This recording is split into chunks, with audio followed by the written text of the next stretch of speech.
I want to coach till I'm 80 or 90 if I'm doing a good job and I can get some results. But when it gets to where I make the wrong decision all the time, it's like today, I'm not going out and pad. I don't know whether it's the right decision or not. I've already made it.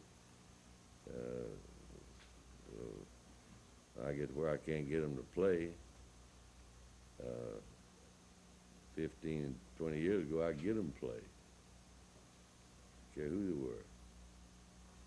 I could win at Vassar.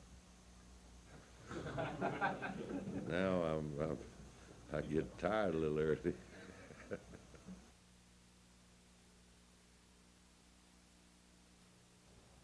Yeah, I think it gets the team fired up, you know, because he's a great coach. Nobody wants to see him retire, you know. I don't, because I got another year to play down here. But it motivates me a lot, you know, because that's one of the main reasons I came down here, because of Coach Bryant. So, you know, it kind of hurts me to let me know if he's going to retire, you know. This week we've been preparing very well. It's a good atmosphere around here. It's not a losing atmosphere. And if we could just keep that up throughout the remaining 2 games, and it kind of helped us a lot to know that Coach Bryant's going to remain here. Yeah, when I first heard it on the radio, because, you know, we were all down, and we got back here and heard it on the radio, kind of shocked, I guess you'd say. I don't really think that anybody took that much to it, because I don't think we understood what he had said. It was a little vague, and we weren't going to jump to conclusion about what he meant by it. And so, you know, we had a chance to talk with him and see what he meant. And I think everybody, you know, after hearing what he had to say today, was really pleased. Because, you know, of course, nobody wanted to see him leave. We understand how important he is.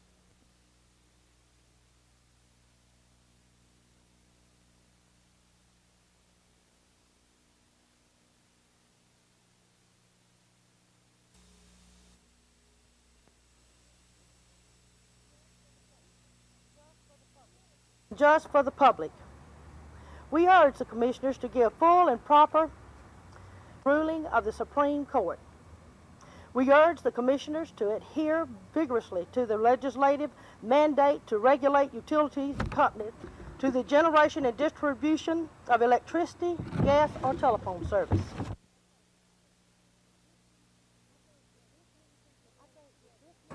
I think with this many people gathering together to say that it's time for a change, I believe that that our state capital, our senators, and our legislative representative will listen to us. And I believe now that our governor-elect will work with us on this.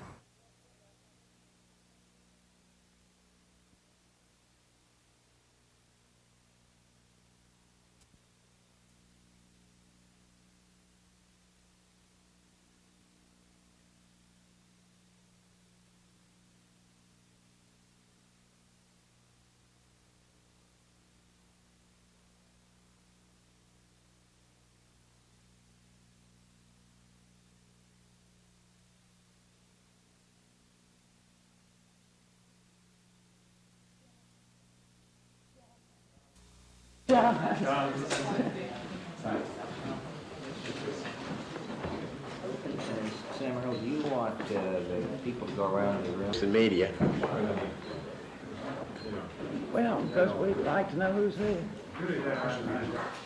The purpose of the reason for the election was to fill seats created by the passage of a constitutional amendment last spring. Mrs. Martha Sims has been chairman of the Trustee Selection Committee. Her committee had placed in nomination before this board. Exactly as we agreed to generate and to distribute, rendered at the lowest possible rate. We pledge that the membership of our organization will give active and vigorous support to the following principles: to the generation and distribution of electricity, gas, or telephone service for the public, and not be intimidated by the ruling of the Supreme continually going back and asking for one rate while another rate is pending in this Alabama Supreme Court. There should be a law to stop that. I feel like if they've got one pending, they shouldn't be able to go back and ask for another one before that, at least that decision is handed down.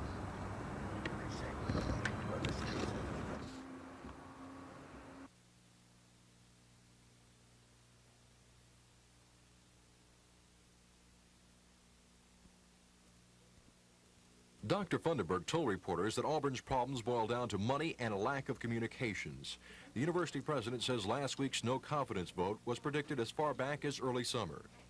This series of events that we have seen take place during the past few months, few weeks, was predicted. The Board of Trustees was informed that this is probably the way this thing would go back in June. Funderburg says the resignation of former Executive Vice President Grady Cox and former Vice President for Academic Affairs Taylor Littleton brought about the most recent vote of no confidence. Funderburg hinted that Littleton may have been responsible for the lack of communications at the university. But certainly within the central administration, we haven't been able to get a good flow of information, both up and down. Funderburg says he's on the firing line and doesn't like it, but he can identify with the concerns of the faculty. When you have proration, you can get by with it for a year or two without a great deal of unrest. But when you have it 3 or 4 years, then the unrest grows. Funderburg is optimistic that things will improve at Auburn, and he's currently looking at possible solutions. It's for all of us, people who are in leadership positions, to sit down around a table and approach this thing in a reasonable manner and see if we can't reach some common ground. Dr. Funderburg says there is a point when a university professor becomes ineffective when he doesn't have the backing of the faculty. But he says that point won't be reached at Auburn because the problem will be resolved before then. Don Phelps, WSFA TV News in Auburn.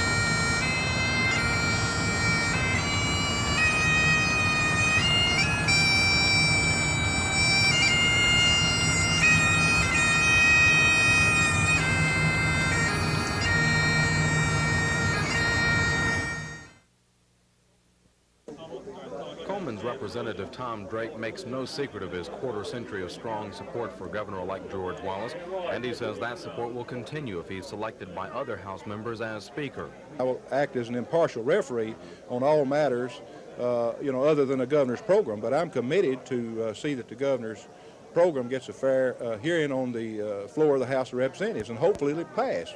Bring your ticket. They will At a legislative orientation conference in Tuscaloosa for the new legislature, the current House Speaker was asked about a governor's involvement in organizing the legislature. Joe McCorkadale says he has never liked the tradition of allowing the governor to violate the intent of the constitutionally created separations of powers. There is definitely a need for separation of power between executive and legislative. It has to be for a checkmate or whatever it might be, a check and balance system. I don't agree with that. I think that the governor has to have some input into what's going on in the House in order to get his program through, because, as I said, he has a mandate from the people. Drake says his latest head count shows on other him with 80 occasions of the it's been tried 105 where House the members backing the Speaker tried to run governor-elect's independent recommendation. governor. And that doesn't sit well with Representative Rick Manley, who, up until Governor-elect Wallace's statement, felt he had the backing to win the Speaker's slot. But the reason I'm in the race is because the governor said to me personally, and said to a number of other legislators and individual citizens, that he would submit several names, 3, 4, 5, and he said to me personally that he would submit my name, and he said that to a number of other people. So I got out and campaigned with the membership of the House and worked for it. But Mr. Manley readily admits the power of the governor's office involving itself in the organization of the House is undermining his independent effort. The House and Senate meet January 11th to select their leadership. Chris Grimshaw, WSFA TV News in Tuscaloosa. Bob, hold your hand up on the back here. Just in case you haven't met Bob, he directs the Law Institute. In addition, the company has lost between July and the present the additional 125 That being the case, the time lapse now requires consent to be 9%. The minimum in the court order is 10%. This commission We have even given up positions to allow settlement to go through. A rate making. We've made that opposition known in March and April. Out of some 2,000 corps worldwide, the Spirit of Atlanta in its very first year ranked 24th in the world, which had never happened before, a corps breaking the top 25. They had full corporate sponsorship, financial backing, which was able to buy the finest equipment money could buy, so to speak. Southwind in its very first year, again out of some 2,000 drum corps, ranked 39th in the world, with very, very little financial backing behind the corps. So at the second year of existence, Southwind raised its ranking up to 36, and we feel there's a momentum there now to where, with the financial backing, proper financial backing, we'll have more than that.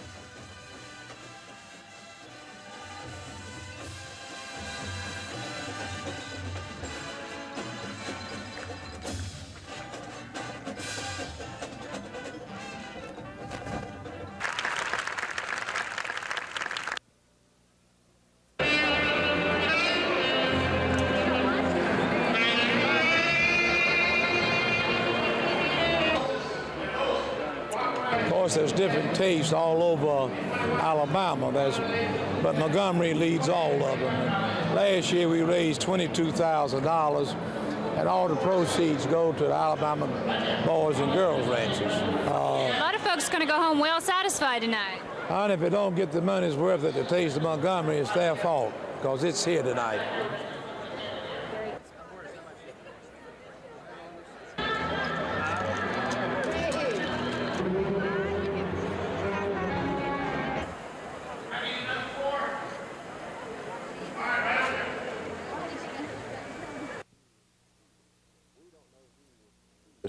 We don't know who will succeed Mr. Brezhnev. Now, if he's not the hawkish type that's going to rattle the sabers and say, hey, we're going to get tougher in Poland, tougher in Afghanistan, tougher with our Warsaw allies. If he wants to ease off, then we can ease off too. If he is going to, if whoever ultimately succeeds him feels that he's got to be more warlike, more hawkish to get support to head the Politburo, then that means trouble for us. Today, at the 11th hour, on the 11th day of the 11th month, American flags were raised in tribute to the day World War I ended. To have contributed. There were prayers for those soldiers who responded to the call of duty, who gave their blood, sweat, and tears so their children might live in a free country. Freedom. Congressman Bill Dickinson, the ranking Republican on the Armed Services Committee, says America's freedom was bought and paid for by millions of soldiers who sacrificed for their country. I've seen limbs dedicated and lost in the service of that country, blood. Seen feet frozen, split with frostbite, gangrene set in, the impact on families. It was once proposed that Montgomery's VA hospital be converted into a nursing home, but today Congressman Dickinson promised the veterans to keep their VA home as it is and even improve it. The dead were remembered too.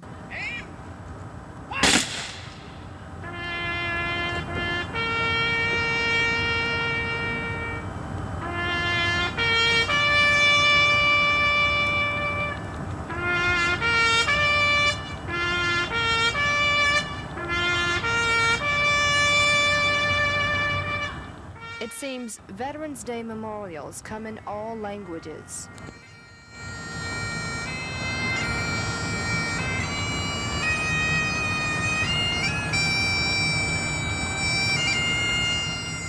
Kim Davis, WSFA TV News.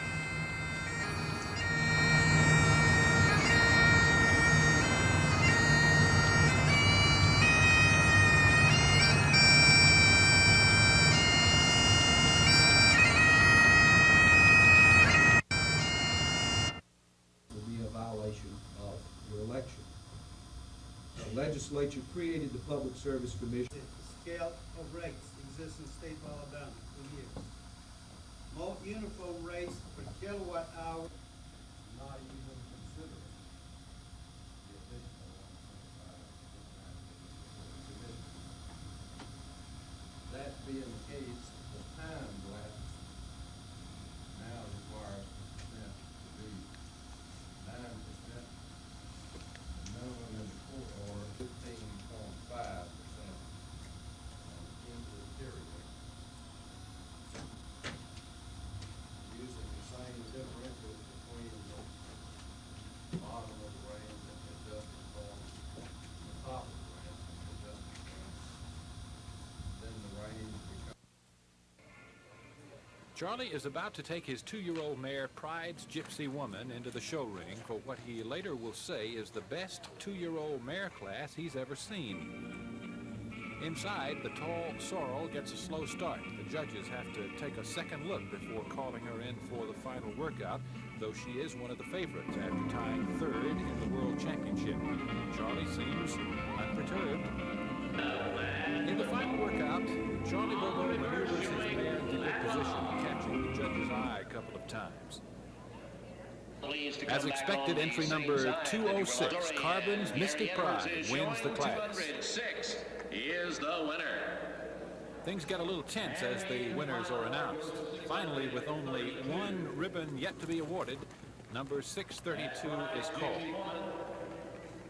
8th place is certainly not the best, but it's better than not tying at all. As usual, Charlie Bobo seems above it all. Well, I guess that's the best silly place I've ever seen. Even better than Celebration. Mares there, and there's 10 they all get together, and somebody's got to get beat. You think winning so much last night may have caught up with you? No.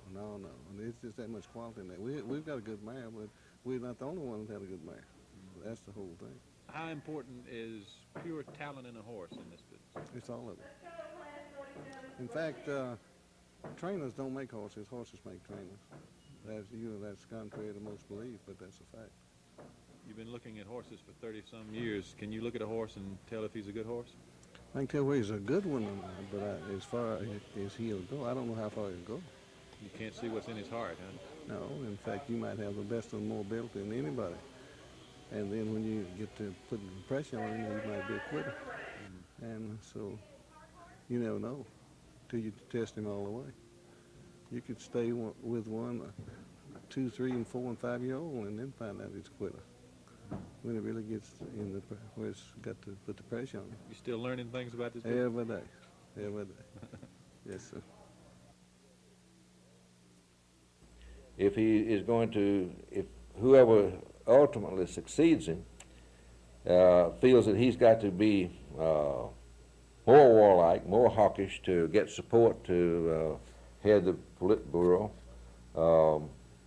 then that means trouble for us.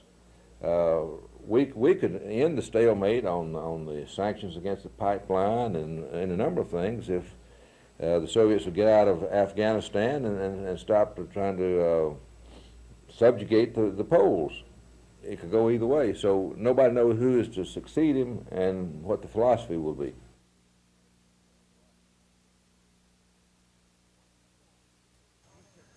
Quite a football game is shaping up at Stanhope Elmore. The undefeated Mustangs meet unbeaten Thompson of Alabaster in Friday night's first round of the 3A playoffs.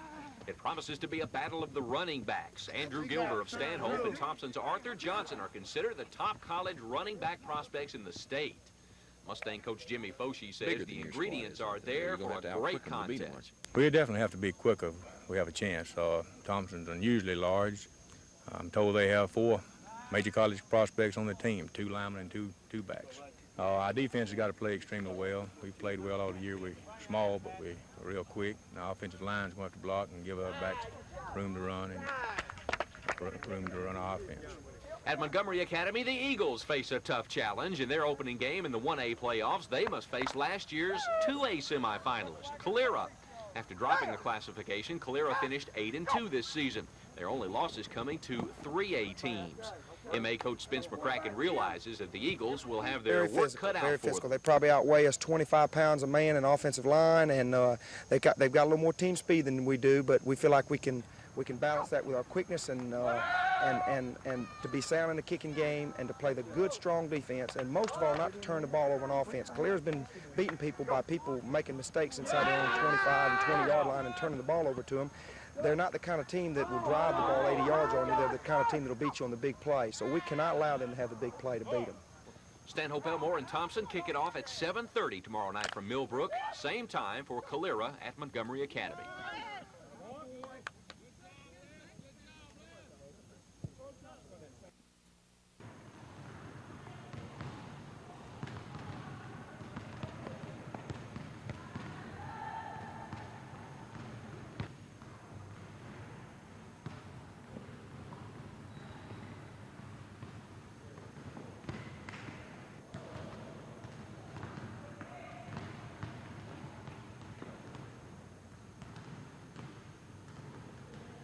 Okay, we have some good teams in it. Some of them that the people here in Montgomery may not have heard of, but there's Tougaloo out of Jackson, Mississippi, which is a very strong team, and years past they've been in the tops of the state of Mississippi for women basketball. We have Russ College out of Holly Springs, Mississippi, which is a fine team. They're young, but they're a good team. And Stillman, the team that we'll be playing in the first round, they're a good team, much to improve over last year.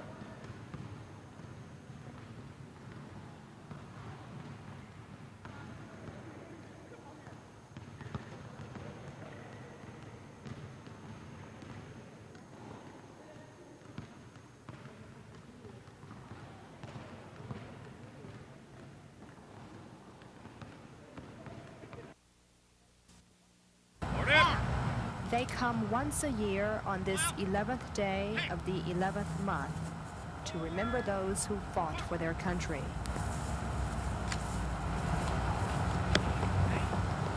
In the hundreds of graves lie husbands, brothers, loved ones, and friends, never to be forgotten on this Veterans Day.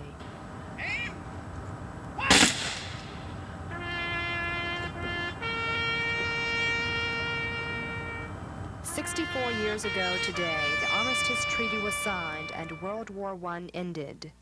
But the prayers don't end, and neither does the respect for the millions of soldiers who paid the price for freedom for their country." And people like you who have given of your time, your limbs, your blood, and your lives, so that those of us who remain can enjoy these freedoms that we take so much for granted. One observer said, "Veterans Day is a day to remember bright days ahead, dark days behind, and freedom forever." Kim Davis, WSFA TV News.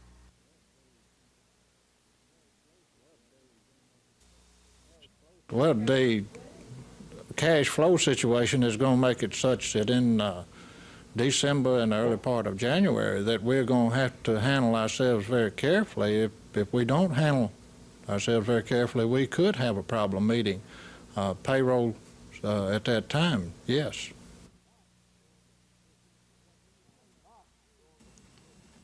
I'm not going to be pushing for what's in that Constitution.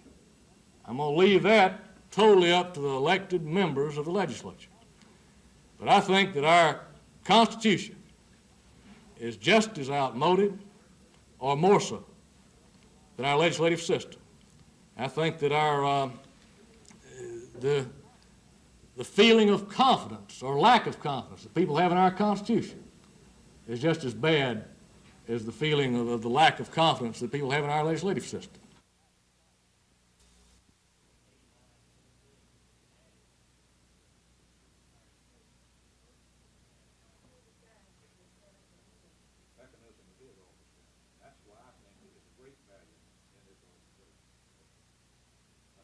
Beyond the board itself, and they had, and I want to make sure that I'm not neglecting them.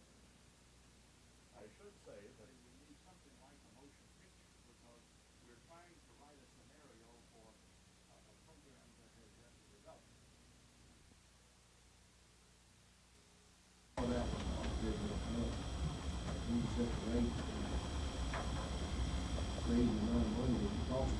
It's going to complicate it, in my opinion, and I think it can be solved very simply.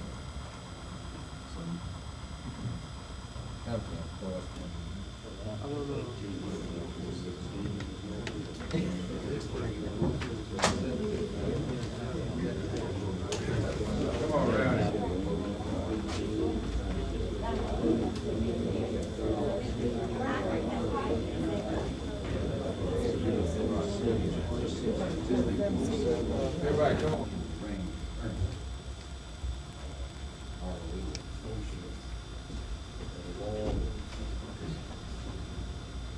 There's no doubt in my mind that the company will not be talking about those, Any question about it later on when these things come up.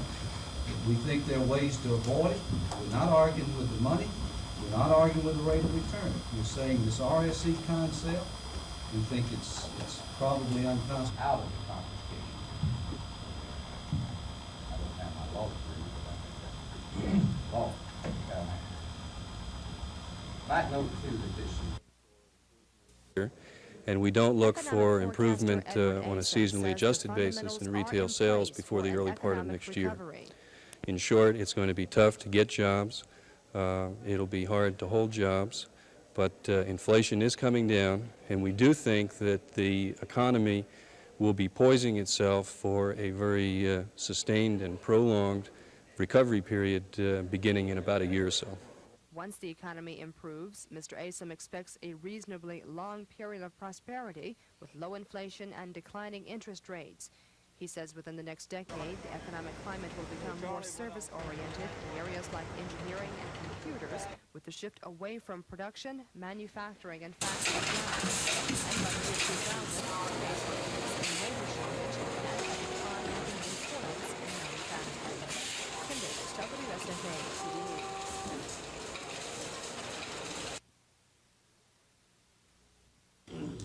The new rate-making system, which was brought up last spring, was finally approved today.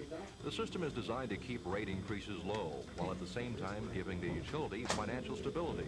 The plan will allow the utility to collect an additional $120 million beginning in December and make permanent a $186 million rate increase the power company is currently collecting under bond.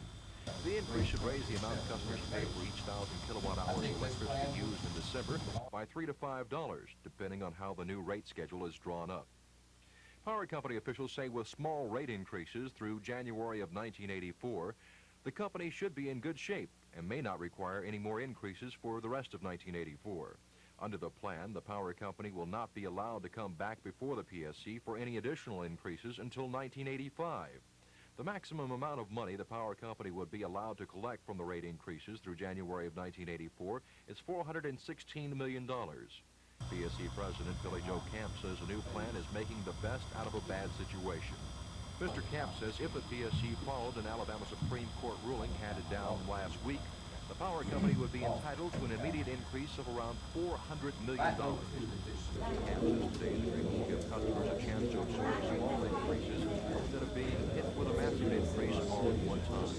Today's decision gives the Commission more time to do in-house audits of the power company, something it hasn't been able to do in the past. The PSC and Alabama Power Company met this afternoon to try and figure out rate schedules that would give elderly and poor people in Alabama a break on what they pay for electricity. The plan still has to be approved by the Supreme Court before it goes into effect. An attorney representing industrial users in the state, James Brooks of the bill, says he'll fight the new plan, which he says is illegal and could allow the utility to collect more than it should. Don Phelps, WSFA TV News. This RSC is adopted, so.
provision, does it make it that much easier than under the old situation? Under the new law that we've been working with since 1976, it makes it easier to get a nighttime search warrant. Now, instead of operating on probable cause, you must have someone that saw the item that night at that place and can tell you exactly where in the building it's located. That's the way we'll have to do it now. Under this law that we were operating on, if you had probable cause to believe through informers or through whatever you were operating under, you could get a search warrant to search this place for drugs, contraband, what have you.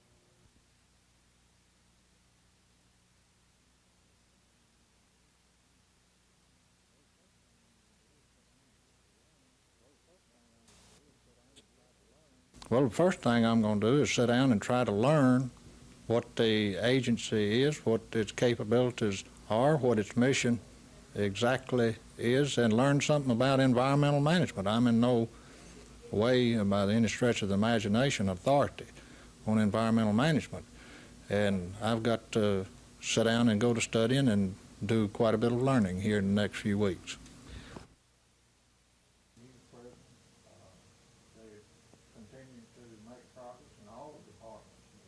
Well, the cash flow situation is going to make it such that in December and the early part of January that we're going to have to handle ourselves very carefully. If we don't handle ourselves very carefully, we could have a problem meeting payroll at that time, yes.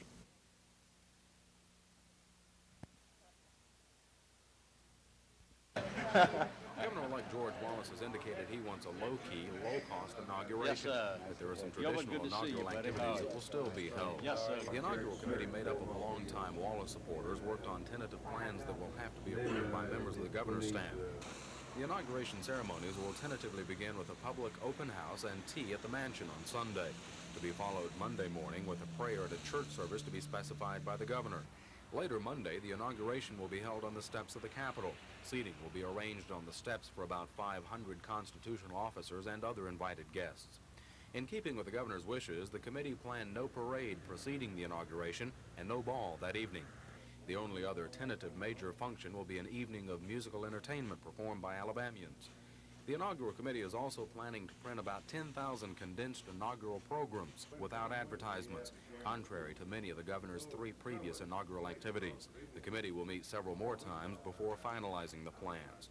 Chris Grimshaw, WSFA TV News at the Capitol.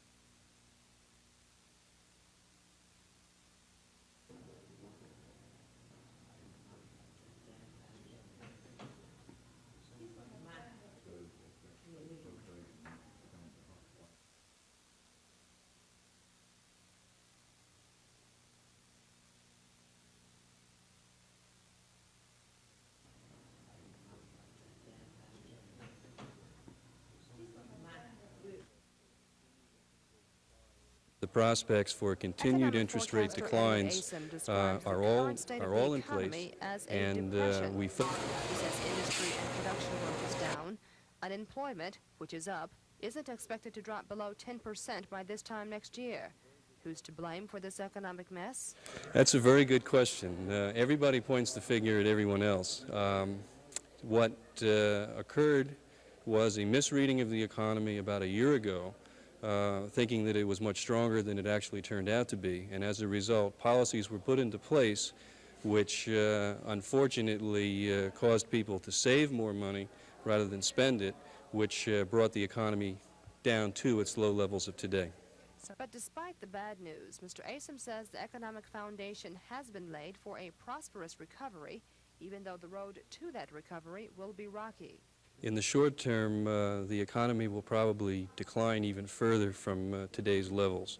We expect unemployment to stay above 10% for at least the next year, and we don't look for improvement on a seasonally adjusted basis in retail sales before the early part of next year. Mr. In Asen short, says it's the going to be prospects tough to for a get. strong economic growth can be expected by the latter part of the decade. Kim Davis, WSFA TV News.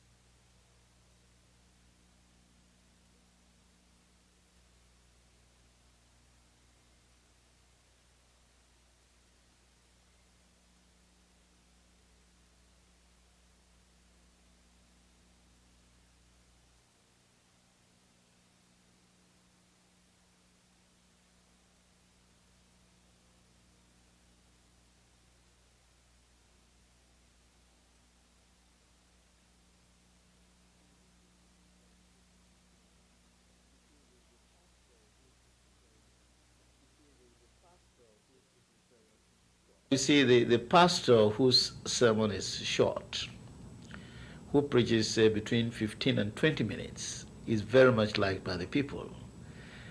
And especially if even within the 15 to 20 minutes period, his sermon really reaches them and helps them in their problems, helps them in their Christian growth. But the pastor who preaches too long is not liked by the people. And if he continues beyond 25 minutes, there is a cutoff point. And the people don't listen again, and they get fidgety. And sometimes some of the young people will be making noise with their feet. And that is an indication, brother, cut it off. You've had enough. But sometimes they will listen to a sermon as long as about 1 hour if they find a fulfillment in what he's saying.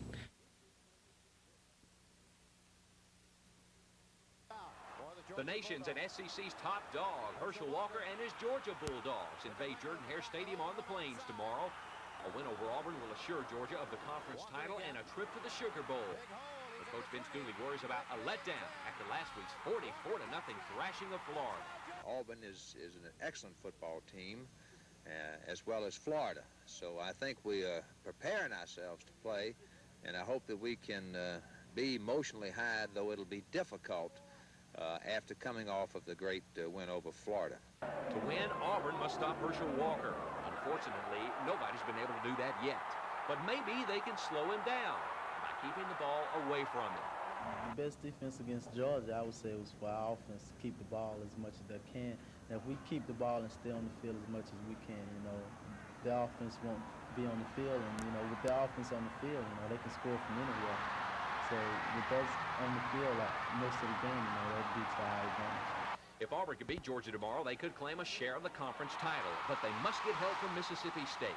The Bulldogs, losers of 6th grade, entertain LSU in Starkville. The Tigers have only one tie to blemish their conference slate, and an Auburn win over Georgia, coupled with LSU beating State, would send the Bengal Tigers to the Sugar Bowl. Alabama's out of the conference title chase, but the Crimson Tide has plenty left to play for. A 57-game Bryant-Denny Stadium winning streak is on the line tomorrow as Southern Miss comes to Tuscaloosa.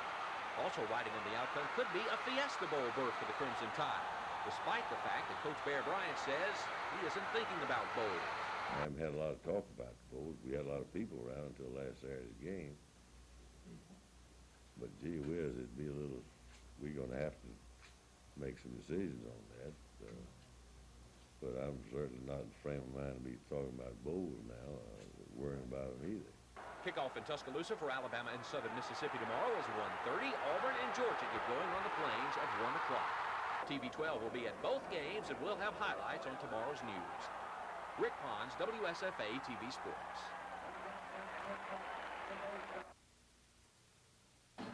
At Cramton Bowl, Jeff Davis in green took the ball 80 yards on the opening drive of the game, 32 of it here on a fine run by Pop Coley. He later scored from the 2, a try for 2, made it 8-0 Vols.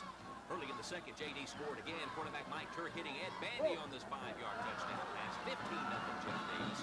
West didn't score right before half. Fourth and goal was Williamson to take her at a 2-yard run. Triangle 2 15-6 J.D. at half. Jeff Davis scored right before the end of the third to put the game away. Mike Turk on a great 24-yard run for the touchdown. 22-6 to 5 and 29-6. Jeff Davis beats West End. They move on to the second round of the 4A at Stanhope Elmore. Thompson in wide, got out for the early lead. Demetrius Treat scores here from 7 yards out. A try for two, made it 8-0. Stanhope Elmore came right back. Tony Wilson hits John Tucker on this 65-yard touchdown bomb. A try for two failed. 8-6 Thompson at halftime. In the third, Thompson broke it open. Treat scoring here from 2 yards out, made it 14-6. The Warriors then cast in through the air. LaBelle Bivens on the scoring end of this 15-yard pass from Richard Brasher. 22-6 Thompson. When Brasher stuck it in here from the one, the route was on. Thompson beats Stanhope Elmore 35-6. They move on in the 3A playoffs. At Montgomery Academy, the Battle of the Eagles was won by Calera 41-6. The visitors in white got on the scoreboard first with this 30-yard touchdown scamper by Edward Wilson, making it 7-0. Wasn't long before Dan Campbell got the call from 3 yards out. That made it 14-0, 6:53 left in the first. Later in the first quarter, quarterback James Blanchard makes this run around right in, 12 yards out. That put Calera up 20-0. Montgomery Academy finally got on the board when Jim Parker takes it in from the 2. 10:43 left in the half. It was 20-6 Calera. They went on to win it 41-6 over Montgomery Academy. They advance to the 1A quarterfinals.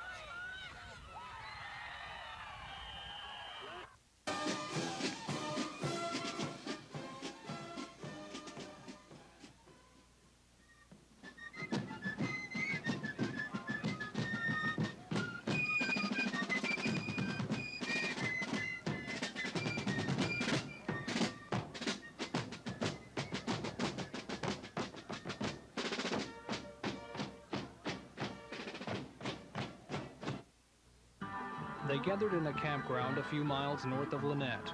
They came from Vietnam, Korea, and the battlefields of World War II. It was officially billed as a meeting to honor Vietnam vets and disabled veterans from all wars. About 150 vets were brought from Tuskegee's VA hospital. But it was, for most of the vets, a welcomed opportunity to visit with each other. I think it's affected my life a lot. What gets me is someone comes up with an opinion for it. It ain't never been there. It's never. They don't understand the whole situation. For some, like Ken Miles, who served in Vietnam, it was long overdue. And I believe it's a little late, because, it's 10 years since I've been, well, more than that. I come home in '69. I believed in God and I believed in country. And how can you say, that you was right when everybody's saying you're wrong? And like I said, I come back and they made me feel like a criminal. Despite the differences in the times and places all the men at today's gathering served, there was a bond between most of them. I would go again. The reason I would go was for the same reason before, to defend my country. We were all fighting for the same cause. We fought for the same cause to save our country. And we saved our country and did all we could for our country. Most of all, it was a day for memories, of good times, of bad times, and of times some would rather forget. Tom Foreman, WSFA TV News, reporting from Chambers County. Up there. Hold them up.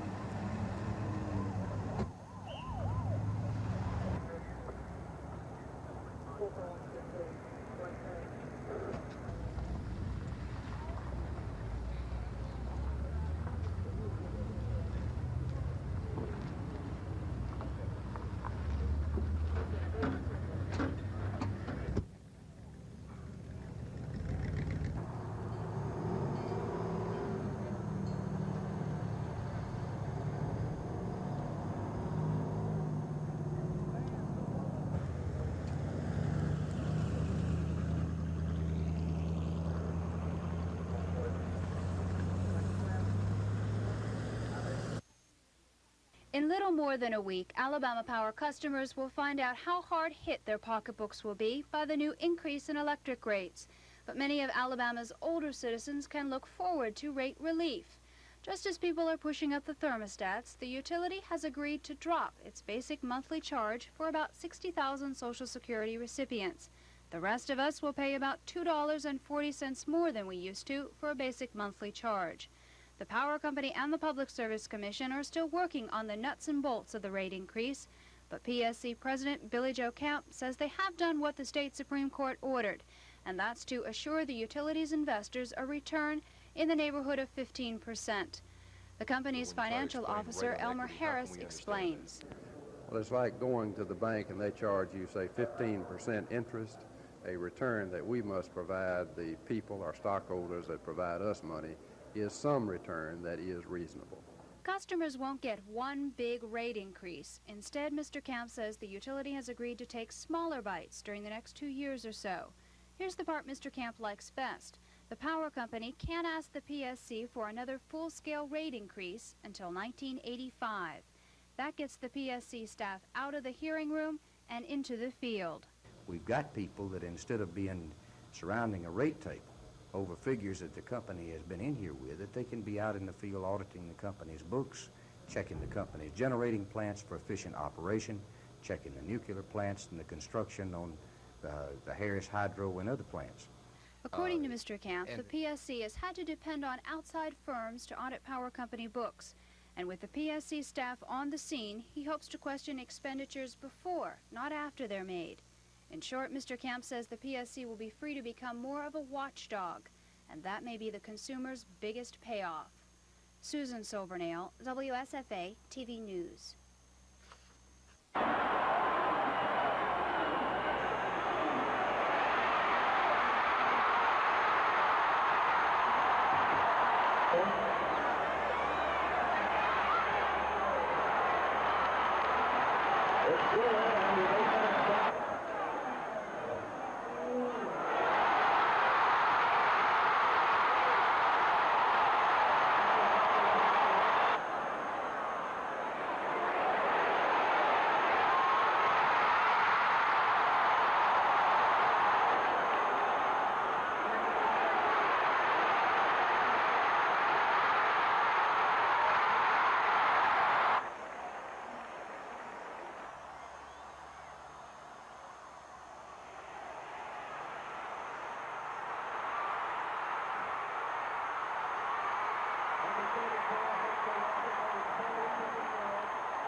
The Auburn offense did what it thought it had to do, hold onto the football, keep it away from Herschel Walker. That they did. Ron O'Neal with the first quarter run into Georgia territory.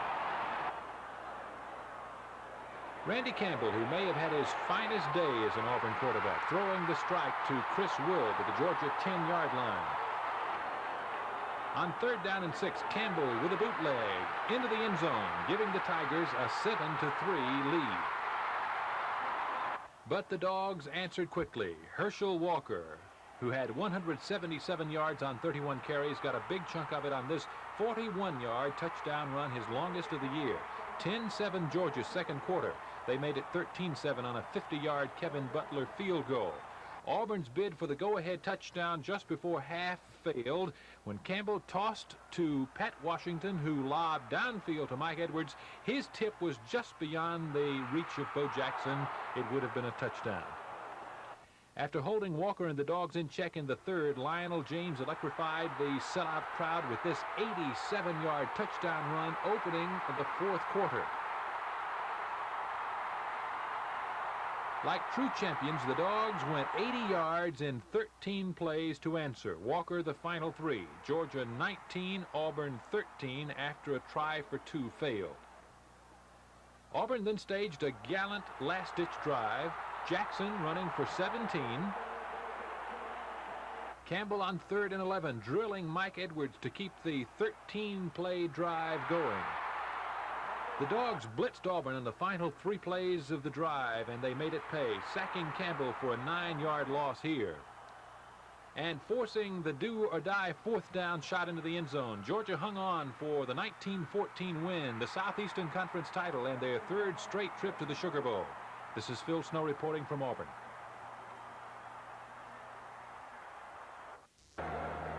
Alabama Alabama began the day on the wrong foot. On the opening drive, Don Horsted fumbled here at the Alabama 48, setting up the Eagles for their first score. It came when Reggie Collier keeps on this quarterback draw. He races 22 yards into the end zone, 7-0 Southern Mississippi. On their next possession, the Golden Eagles go 71 for a score. Selma's Sam Desjardins gets 61 of it here, taking the pitch and rambling to the Crimson Tide 11.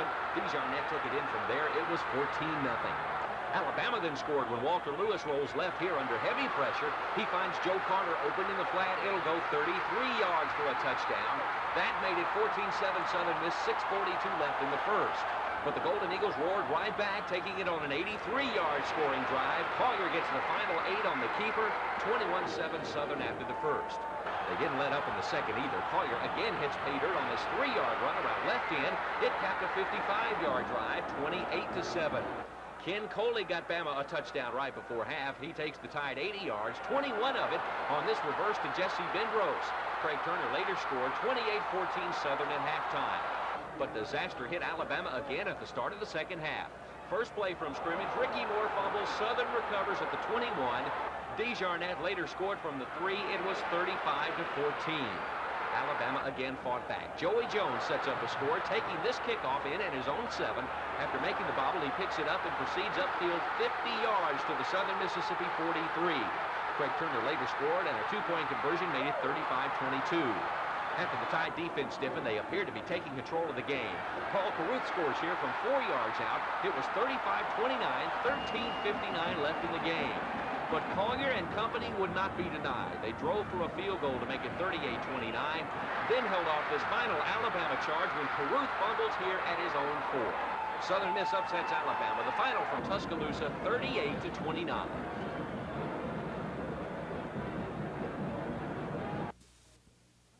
But I have been quite happy worshiping in some of the black Baptist churches in this country, and you just get moved with the shouting, "Hey, brother, amen, praise the Lord," this. And of late, the young people in our country who are becoming very, very, very much charismatic are bringing shouting into the worship service, such that when they pray, you hear them say on, brother, oh, yes, Lord. And when the pastor is preaching, they say, yes, hallelujah, praise the Lord, and all that. And that is not getting on with the older generation, because they feel, now, where are you bringing all this from? And we are making attempts to blend the old with the new. And it's working. It's working.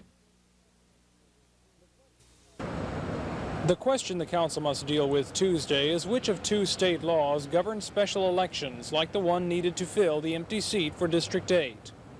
State Legislative Act 618 says an election must be held within 45 days of the time the position is vacated, while a 1980 Act sets 2 months as the proper time to fill the empty chair. City administrators and attorneys argue that Act 618 is the one that applies for this election, while Councilman Donald Watkins says it's unclear which rule should apply and says an Attorney General's opinion is needed before the council sets an election date.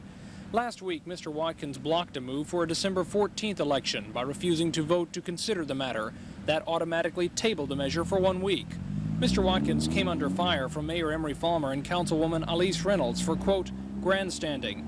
Ms. Reynolds says there's a precedent for such elections, and it's unfair to the candidates for the District 8 seat to make them wait.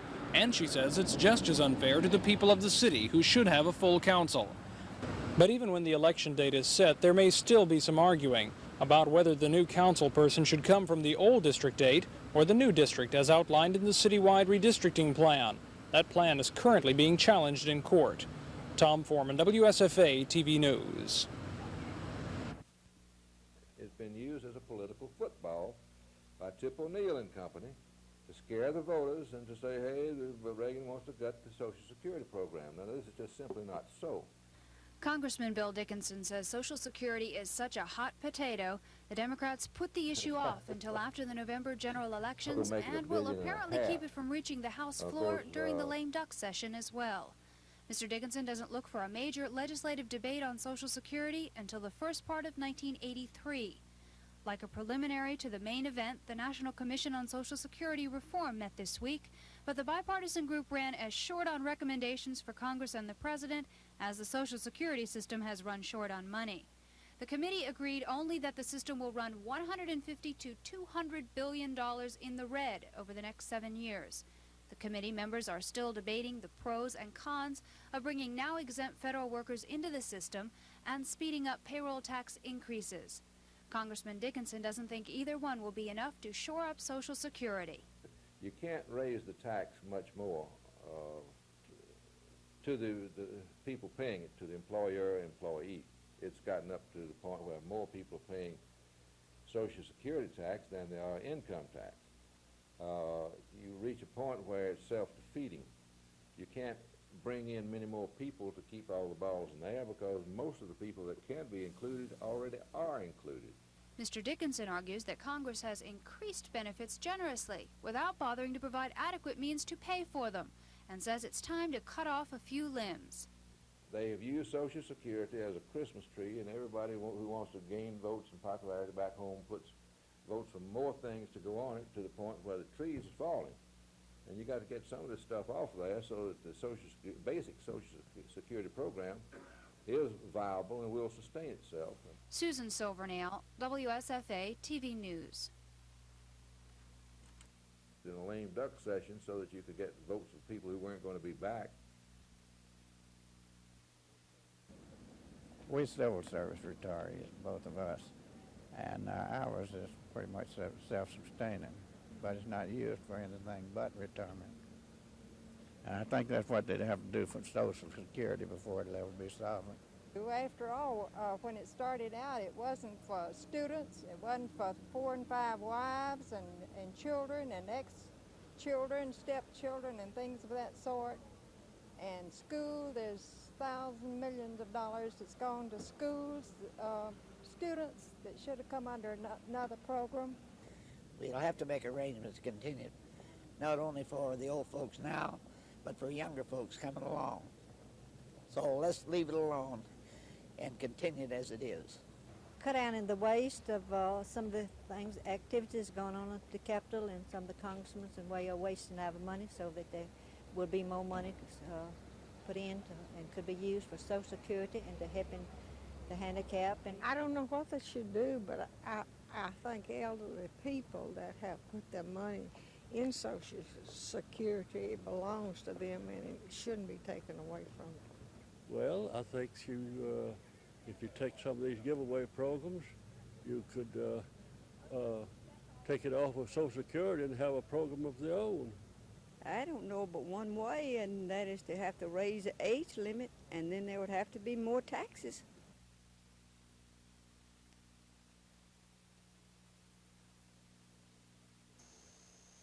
First quarter, no score, Clemson in white. Quarterback Mike Epley with the pitch out to Cliff Austin. Austin goes in 6 yards to give Clemson a 7-0 lead. Early in the second quarter, Clemson puts another 7 points on the board. Chuck McSwain going over from 1 yard out. It was 14-0 Clemson. Maryland broke their scoring drought when freshman running back Rick Badanek goes to the left side, and he gets in. It's 14-7 Clemson at halftime. Early in the third quarter, Kelvin Mack puts Clemson ahead 21-7 with that touchdown. Many thought it was over, but it wasn't. Boomer Esiason, the Maryland quarterback, with a pump fake. He then hits Greg Hill down the left side. Hill goes in for the 37-yard touchdown. It's 24-13. The Terps then went for the 2-point conversion. Esiason to Badanek. It's 24-15. After an interference call, Maryland had the ball on the 1. Badanek takes it over again, and it's 24-22. On their next possession, Esiason hit John Tice, but he fumbles the football. Clemson takes over at the 25-yard line, but it wasn't over yet. Maryland had one last shot with less than a minute to go. Boomer Esiason looks, but he overthrows his receiver. Billy Davis made the interception for Clemson. Clemson wins it 24-22 to secure at least a tie for the ACC championship. Apparently the driver was merging onto the interstate, and he was looking over his shoulder to merge and did not see the person standing in the road. We have determined that the unidentified person was standing on the edge of the roadway and apparently just was struck and run over. And what happened then? How far was the woman's body thrown? At the present time, it appears that the body was thrown approximately 130 feet into the air and then landed on the middle of the highway. The fight was almost evenly scored when Ray Mancini knocked out his South Korean opponent with a flurry of punches in the 14th round. Duk-Koo Kim went sprawling to the canvas. Mancini, the lightweight champion, celebrated his win, unaware that Kim left the ring unconscious. The 23-year-old boxer was rushed to a local hospital. He is being ventilated. A breathing machine is keeping him alive. This morning, Kim's surgeon said the fighter's brain was dead. A vein in Kim's head was ruptured, probably by the final punch. At 5 o'clock this morning, he took a significant deterioration to the point that I see no sign of any responsiveness at this time. The fighter's manager waited in the hospital halls. Win-Chi Kim is also the young man's adoptive parent. The boxer was abandoned by his father. His mother is dead. Mancini was shaken by the tragic turn to the fight. He attended a special mass this morning, said at the Tropicana Hotel by his chaplain. Later, he talked about the experience. Right now, I'm kind of numb by the whole thing. I don't know, it's going to take a while, you know, with some talk with my priest and, you know, my family to help me get through this. The promoter of the fight thinks headgear should be required now for professional boxers. Hey, if that's the price you got to pay not to endanger lives, then you pay the price. And if you don't want to pay the price, then you abolish the sport. This was Kim's first fight outside of Asia. He was paid $20,000 for the night. Dennis Murphy, NBC News, Las Vegas.